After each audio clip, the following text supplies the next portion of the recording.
நடிகர் ரஜினிகாந்த் இப்போ ஜெயிலர் படத்தோட ஷூட்டிங்கில் ரொம்பவே பிஸியாக இருக்காரு. சூப்பர் ஸ்டார் படம்னாலே ரசிகர்கள் மத்தியில் அதீத எதிர்பார்ப்பு உண்டு. அந்த எதிர்பார்ப்பை இன்னமும் அதிகரிக்க வச்சிருக்கு இந்த ஜெயிலர் 2 ஷூட்டிங். இந்த படத்தோட முதல் பாகத்தோட வெற்றியை தொடர்ந்து 2ஆம் பாகமும் விறுவிறுப்பாக எடுக்கப்பட்டு வருது. இந்த 2ஆம் பாகத்தில் ரஜினியோடு இணைஞ்சு எஸ்.ஜே. சூர்யா, யோகி பாபு, ரம்யா கிருஷ்ணன் உள்ளிட்ட பலரும் நடிச்சிட்டு இருக்காங்க. முதல் பாகத்தை சன் பிக்சர் நிறுவனம் தயாரிச்ச நிலையில 2வது பாகத்தையும் அதே நிறுவனம் தான் தயாரிக்கிறாங்க. இப்படி ரொம்பவே எதிர்பார்ப்புக்கு மத்தியில் உருவாகி வரக்கூடிய இந்த படத்தோட அடுத்தடுத்த அப்டேட் எப்போ வரும்னு ரசிகர்களும் ஆவலோடு காத்துட்டு இருக்காங்க. முக்கியமா இந்த படத்துக்கு அனிருத் தான் இசையமைக்கிறாரு. அனிருத்தோட இசைனா சொல்லவா வேணும், வேற லெவல்ல இருக்குமே. அது இந்த படத்துக்கு கண்டிப்பா ஒரு பாசிட்டிவ் வைப்பை உருவாக்குங்கிறதுல எந்தவித சந்தேகமும் இல்லை. இப்படி விறுவிறுப்பா போய்கிட்டு இருக்கும் இந்த படத்தோட ஷூட்டிங் பல இடங்கள்ல எடுக்கப்பட்டு வருது. இந்த படத்தை முடிச்ச கையோடு நடிகர் ரஜினி சுந்தர்சி இயக்கத்தில் உருவாக்கக்கூடிய ஒரு படத்துல நடிக்க இருந்தாரு. ஆனா சில பல காரணங்களால அந்த படத்திலிருந்து சுந்தர்சி வெளியேறிட்டாரு. ஏற்கனவே இவர் இயக்கத்தில் ரஜினி நடிச்சிருந்த சில படங்கள் மாபெரும் ஹிட்டான நிலையில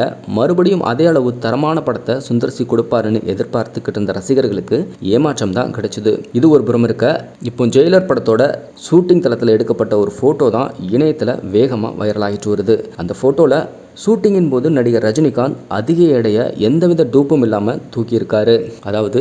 அதாவது இந்த படத்தில் ரஜினி தொடர்பான சண்டை காட்சிகள் எடுக்கப்பட இருந்திருக்கு. அப்போ அதிக எடையை தூக்க வேண்டிய சீன் படமாக்கப்பட்டிருக்கு. இதுக்கு நிச்சயமாக டூப் போட்டு தான் எடுக்கணும்னு இருந்திருக்காங்க. ஆனால் ரஜினி அசால்ட்டாக அந்த எடையை யாரோட முயற்சியும் இல்லாமல் தானாகவே தூக்கியிருக்காரு. இதை பார்த்த நெல்சன் அதிர்ச்சியில் மிரண்டு போய் நிற்கிறாரு. இந்த ஃபோட்டோ தான் இப்போ சோசியல் மீடியாவில் பயங்கரமாக ட்ரெண்ட் ஆகிட்டு இருக்கு.